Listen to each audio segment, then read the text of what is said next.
pasalamatan ng Panginoon sa pagbabago niya po sa buhay ko. Dati po kasi mahihain po ako.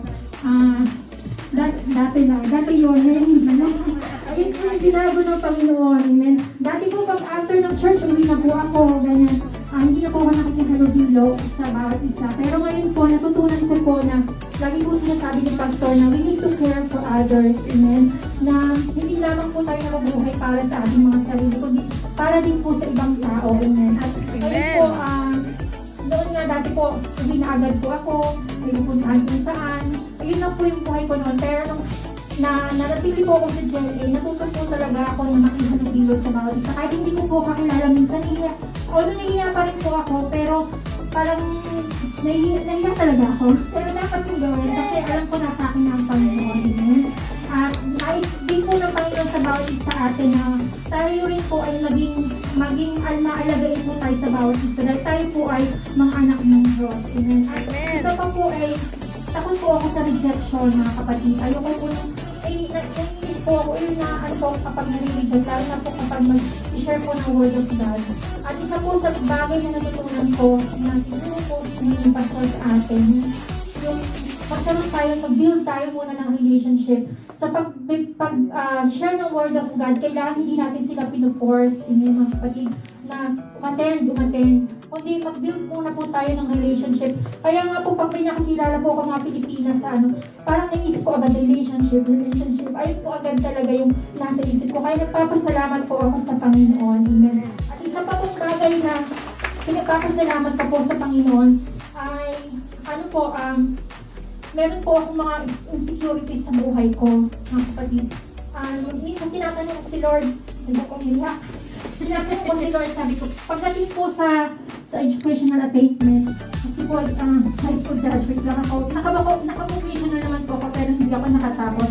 Pagdating sa bagay na yun, doon po ako na-insecure, na sabi ko, Lord, bakit? Parang ganun. Pero, pinarealize po sa akin ng Panginoon na hindi yung educational attainment ang requirement sa langit, anak.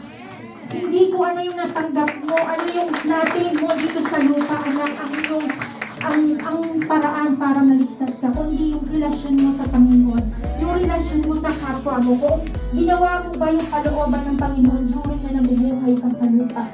Ayun po yung talaga yung pinarealize sa akin ng Panginoon. Kaya ngayon po parang okay na po ako pagdating po sa ganung bagay, hindi na po ako naapektuhan. Ayun po yung pinagpapasalamat po sa Panginoon at nanatili po ako sa JLA, mga kapatid. At gusto ko rin po iwan sa inyo yung aking life verse. Ay, isa pa po pala, yung devotion. Yung napakahalaga po na tinuturo sa atin ni Pastor Allen, ni Pastor, yung pag-devotion. Alam ko po, hindi po ako perfecto. Marami pa pong bagay na nais na baguhin ng Panginoon sa buhay ko. Pero nung time na napag-aralan po namin yung devotion, dapat everyday, kahit may isa ka lang verse na mabasa o mag-scroll down ka sa Facebook, may nabasa kang verse, kahit pwede mo nang i-meditate yan at i-internalize mo sa sarili mo. Malaking tulong po mga kapatid sa ating buhay spiritual. Amen, mga kapatid. At gusto ko lang po iwan sa inyo yung aking life verse, 1 Corinthians chapter 15, verse 58. Sabi po, therefore, my beloved brothers, stand firm, let nothing move you. Always give yourselves fully to the word of the Lord, because you know your labor in the Lord is not in vain. Amen. Hindi po nasasayang yung pagpapagal natin sa Panginoon. Kaya huwag po tayo magsawa magpagaling sa Panginoon, mga kapatid. Amen. Yung pagpunta po natin sa church, hindi po yan nasasayang. Lahat po yan ay alam ng Panginoon, mga kapatid. Kaya pumurihin po ang Panginoon sa buhay po ng bawat isa. Sa Diyos po ang papuri, mga kapatid. Thank you, Ate Christian. 7 years old pa lang po ako noon. Nakita na ako talaga yung pagkalaki sa akin. Then, habang pag pinapalaki na akong nanay ko na, kumbaga kulang ako sa love, sa family, kasi nga, away natin, mama ko nandito, hanggang ngayon dito pa rin. Tapos yung papa ko, nasa White House, laki ng bahay niya. Kaya, tapos yung kapatid ko, nasa ibang sa isang lola ko, kaya siguro, doon ako naka-feel na wala akong family, wala akong nagmamahal sa akin. Kaya college ako, nag-start ako mag-rebelde sa mga magulang ko. Nag-try ako ng drugs, alcohol, lahat ng mga bisyo, masasama na nakagawa ko ng di maganda sa mga kapwa ko, nangluloko ko, minsan na-try ko yung hold up. Hindi nga, talaga, as in, totoo yun. Very Hold up ka? And 2014, nag-decide ako mag-abroad. Una-una sa ko, 2 years ako doon. Then after noon 2 years, 2016 nandito ako. Then dinala ko ni Mama dito sa Zoom. Then I was dito nagsimula lahat. Bumago.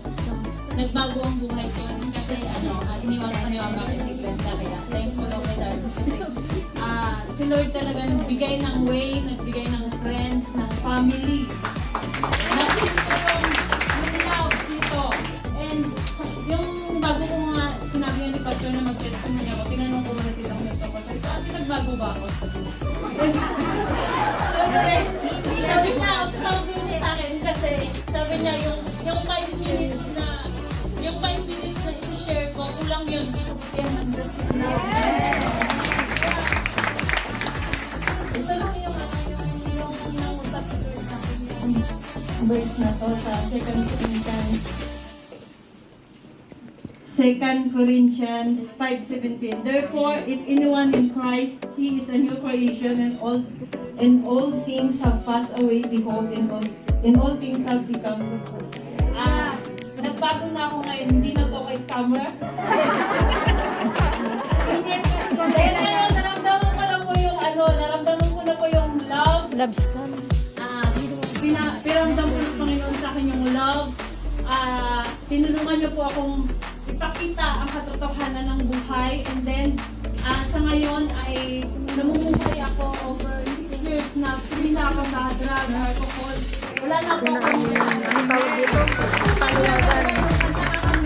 Naiyak ko kasi talaga napaka-buting Hawa. Kaya dito na lang kasi kung isa yun, hindi ko talaga matatapos. Kaya sobrang dami, hindi ko po maisa-isa lahat. But then, God is good. Amen! Thank you sa unwavering dedication. Ganun din po, Panginoon, sa kanilang mga anak sa pananampalataya. Patuloy po silang tumingin sa kanilang mga anak sa pananampalataya at patuloy na magpagamit sa inyong Panginoon upang lalo pang tumagang at ang inyong pagmamahal sa inyo. Patuloy po kayo, Panginoon. Maraming pong salamat sa lahat. Ito po ang isawat na langit sa pangalan ng Panginoong Jesus. Amen! Salamat mga kapatid. God bless you. Praise God. Hallelujah. Ngayon,